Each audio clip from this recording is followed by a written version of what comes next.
Welcome to my serye, Your Kitchen Mom!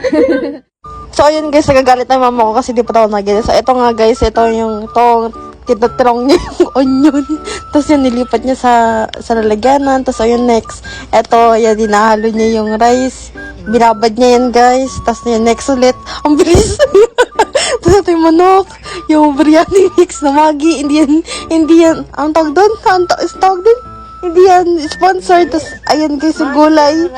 Tapos, onion. Tapos, ang bilis na naman next. Tapos ito, guys, optional lang kung gusto niya lagyan siya ng spices.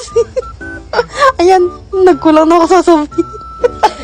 Sinakpan niya. Next ulit, guys. Ayan, guys, sabi niya, ang pangit daw nung lababo namin, pero sinom namin yan. Tapos in-history niya, ang bilis talaga. Next, tapos yan, nilagay niya ng mantika, guys. Yan, oil. Tapos yan, next, yan, halo-haloin ang wangba. Ay, hindi. Sibuyas pala. Tapos nilagay niya yung manok.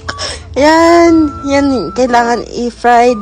At halo-haluin dyan. Tapos next ulit, ayan guys, lalagay niya na yung biryani mix. Yan, mukha siyang, pero hindi guys. Food is the best. Tapos yan, halo-haluin, mix it together. Yan, mix lang. Okay, next ulit guys. Ilagay na ulit yung rice. Yan, naluto na yan guys ng half-cooked corn. Tapos next ulit, yan, ilagay ang rice doon. Pag na, oh my gosh, nalito ako. Ayan, basta yan guys, lagay nyo na yung onion kapag natapos na yung manok na halo-halo. Tapos ayan guys, charan!